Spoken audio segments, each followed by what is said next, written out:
detox langsung gitu kan. Kenapa? Ya saya katakan tadi ya, kadang-kadang bisa jadi karena mungkin satu suapan dari makanan gak sehat bisa bikin masalah ke badan kita. Ada orang gara-gara makan satu suapan makanan tiba-tiba muncul alergi coba. Banyak kayak begitu. Ya. Nah, makanya misalkan kita bicara misalkan kayak ini madu nih kan. Kembali ke konsep. Jadi kalau mau saya mulai sekarang ya, kembalilah ke konsep-konsep dasar tubuh manusia itu diciptakan Allah. Yaitu apa? Tanah. Tempe kayak begini. Jadi kalau Anda mulai, ini salah satu tips yang saya sarankan. Kalau Anda pengen makan yang benar, maka makanlah makanan yang tidak ada tulisan nutrition fact-nya kayak begini. Banyak betul, mau ada yang kemasannya. Kalau udah fabrikasi, sudah industrialisasi, jangan makan. Terutama yang sudah ditambahkan dengan aditif. Dan pahami baik-baik bahwa tubuh kita butuh vitamin, butuh mineral, butuh enzim. Dari mana dapatkan? Baik, gampang sekali sebenarnya kalau kita mau belajar. Dan mengobati penyakit itu jangan penyakit diobati, benerin perutnya. Selama ini kenapa muncul penyakit? Karena tubuhnya lack of enzyme. Dia kekurangan enzim, dia kekurangan vitamin, dia kekurangan mineral. Semua dia kurang. Jadi mungkin kalau boleh saya sampaikan, kalau seandainya perut kita itu bisa meng-WhatsApp badan kita, dia kasih WhatsApp sama kita. Tolong jangan zolimi lagi hari dengan nasi goreng kalian tuh. Kalau dia bisa WhatsApp, saya nggak bisa. Yang terjadi apa? Dia cuman diam, tak berdaya, tapi dia ngasih sinyal, namanya keluhan. Dia ngasih sinyal. Tubuh kita itu bukan, jadi gini, Anda bayangkan ya, tubuh kita itu teman-teman sekalian dia bukan satu sistem yang terpisah. Ya. Dia terhubung, ibarat kata rumah, bagian pintu masuknya itu mempengaruhi entire house. Semua rumah itu dipengaruhi sama dia. Dari pintu masuk gimana? Ini. Siapa pengolahnya? Dapurnya, namanya apa? Perut. Ini keliru, masuk, maka yang ngolah pun keliru. Contoh, ada beberapa makanan yang bikin kacau. Jadi ada kacau itu maksudnya sinyal-sinyal ke otak itu di apa sama dia? Dikacaukan. Dan bahan ini banyak banget kita makan tiap hari. Dan kalau sudah kacau, maka sinyal ke otak akan bermasalah. Kenapa? Sekarang ini sains menjelaskan bahwa you have 3 brains, dibilang. Anda punya 3 otak, ini, sama ini. Namanya brain gut axis. Brain gut itu GUT, axis. Jadi hubungan antara perut sama ini. Pengendalinya sini. Pengendalinya hati ini. Ya. Kalau itu bermasalah apa yang terjadi? Maka tubuh tadi akan mengirimkan sinyal-sinyal yang salah, yang keliru, yang lagi-lagi akan bikin masalah. Dan kalau penyakit itu sudah terjadi, maka disebut dengan, kalau istilah keren itu leaky gut. Ususnya loss. Jadi kalau usus itu mungkin seperti ini gitu kan, dia fili-fili itu ketika masuk makanan-makanan tadi itu dia akan kerenggang, maka bagian dari usus ini akan masuk ke darah dan itu cikal bakal autoimun, infertil, endometriosis, PCO, darah tinggi, kolesterol muncul di situ. Dari apa? Perut. Siapa saja bahan yang bisa bikin itu semua atau bahan-bahan penyebabnya? Bahan yang paling sering adalah tepung. Terutama tepung terigu itu paling gampang menyebabkan usus bocor. Kalau teman-teman lihat di gambar itu yang sebelah kanan itu kan dia renggang. Hampir dan puluhan penyakit diawali dari situ.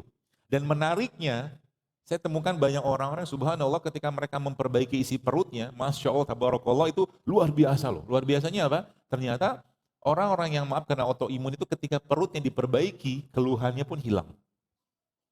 Perutnya diperbaiki. Kata kuncinya apa? Remove the bad. Singkirin yang jelek-jeleknya dulu. Banyak yang jelek, banyak. Yang sebenarnya kalau masuk ke badan kita jadi masalah. Pertama apa? Tadi tepung. Yang kedua apa? Gula pasir. Dan kalau Anda baca postingan saya tadi pagi, ya bahwa gula pasir itu 8 kali kecanduannya lebih kuat daripada kokain, itu benar. Ada penelitiannya. Jadi kalau obat-obatan atau mungkin drugs atau narkoba itu bikin orangnya kecanduan, makanan-makanan sintetik atau makanan olahan juga sama. Jadi kalau Anda ada yang mengatakan pagi-pagi kalau saya tidak minum kopi, saya pusing, Anda sakau. Oh iya, kalau saya pagi-pagi nggak minum teh manis, saya apalah segala macam hujahnya gitu kan. Dia ngelok, udah ngelok, ini udah ngelok. Makanya saya kata, bahas tadi kan kontrol lapar, kata kunci itu. Kalau saya di rumah pagi-pagi saya sarapan apa? Kadang-kadang nggak sarapan, cuma minum air putih doang. Ya. Kalau ada misalkan, saya dokter minum kopi minum, tapi kalau saya minum kopi bisa pakai madu. Ya. Atau kalau nggak makan minum kopi sama kurma. Karena kopi bisa mengontrol rasa lapar. Kopi bisa menekan rasa lapar. Asal tidak pakai gula. Dan yakinkan diri Anda, Bapak Ibu sekalian, bahwa Anda sudah cukup manis tanpa gula pasir. Yakinlah.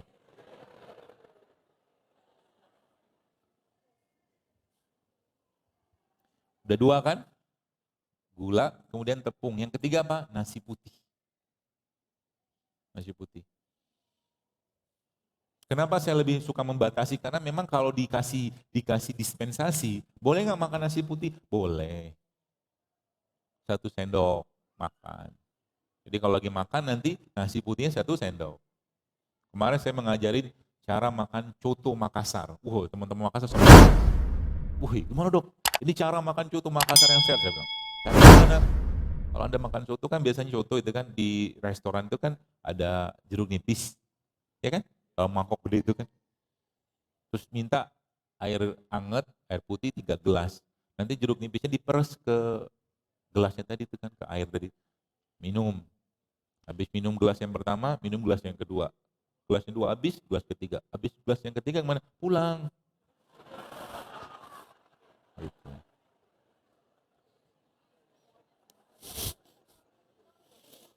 Silakan cheating. Silakan makannya suka-suka, asal, saya kasih asalnya ada. Anda sehari minum air putih 3 liter, itu yang pertama. Yang kedua, 80% isi piring Anda adalah sayur dan buah. Yang kedua, yang ketiga Anda tidak pernah lepas puasa Senin Kamis, puasa Ayamul Bid atau puasa Daud. Bisa? Boleh cheating kalau itu, silakan. Atau Anda exercise olahraga minimal 3 kali seminggu setengah jam, silakan. Kalau itu oke, silakan cheating. Makan sakarepmu. Pertanyaannya boro-boro. Ada yang tanyakan, dokter kan orang Padang dari dulu makan nasi Padang. Iya, orang Padang dari zaman dulu makan nasi Padang. Cuma masalahnya apa? Habis makan nasi Padang mereka nyangkul. Pergi ke ladang, naik sepeda, bawa gerobak sekarang. Update status. Betul gak? Gak ada yang salah dengan makanannya, yang salah dengan habitnya kita yang sudah berubah. Kalori masuk sama kalori keluar nggak berimbang. Udah tahu-tahu nggak berimbang, badan sudah melentung, masih juga makan berlebihan. La haula wala quwata illa billah. Gitu loh. Ayo diperbaiki. Siap memperbaiki? Siap nggak? Allah saksinya ya. Bukan saya. Itu yang ketiga. Nanti saya ajarkan clue-nya. Jadi simpel sekali. Jadi tetap Anda bisa makan enak kok, tenang aja. Teman-teman tetap bisa makan asik. Ya. Asal kita kontrol dulu laparnya gitu loh. Ya, kita kontrol dulu laparnya. Jadi kalau sudah lapar itu apa yang terjadi? Maka kalau apa itu kita bisa rasakan terus-menerus, maka tubuh akan melakukan satu proses yang dikenal sebagai nih, autofagi namanya. Autofagi itu sekalian ada proses recycling sel. Kalau itu terjadi maka tubuh akan menghancurkan sel-sel yang rusak dan dia akan memproduksi sel-sel yang baru. Dia akan meningkatkan respon stres, bahkan dia akan memperbaiki ketahanan tubuh seseorang, dia meningkatkan fungsi otak, ya, dia akan memproteksi atau melindungi sel kita dari toksin-toksin yang berbahaya, dan dia akan mengurangi peradangan di badan kita, dan autofagi itu hanya bisa kita dapatkan kalau kita lapar.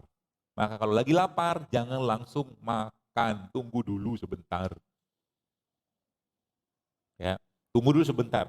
Kalau sudah Anda tunggu sebentar, maka apa yang terjadi? Yang terjadi adalah tubuh akan mengaktifkan autofagi tadi. Dia akan mulai mengaktifkan. Jadi kalau lagi lapar, misalkan ada lapar nih, tiba-tiba pengen makan, coba tahan sebentar, setengah jam atau 1 jam. Nanti rasa laparnya hilang sebenarnya. Rasa laparnya hilang. Dan kalau sudah rasa lapar hilang, apa yang terjadi? Lagi-lagi makan yang benar gitu kan. Ngerti dulu kebutuhannya perut kita itu apa. Kebutuhannya apa? Kalau udah ngerti maka asik nanti. Ya. Kebutuhan kita tadi ada vitamin, ada mineral, ada probiotik, ada prebiotik. Ya, macam-macam. Ya. Tapi itu kita bisa dapatkan dari produk-produk yang masih utuh. Kita sebut dengan whole food. Contoh, tempe nih sehatnya luar biasa. Asal jangan digoreng. Sudah dijelaskan berulang. Kalau mau makan tempe yang sehat, maka tempe jangan digoreng. Ya, caranya gimana? Makannya mentah kayak begini. Tempe, kalau yang sudah Anda yang mungkin pernah bikin tempe atau kedelai yang ada ini kan sebenarnya kedelainya sudah direbus, udah matang sebenarnya. Cuman bahasa kita aja belum masak tempenya kan. Malah subhanallah dia udah bisa dikonsumsi. Kenapa? Karena dia mengandung satu bahan yang sangat baik untuk pencernaan kita namanya probiotik.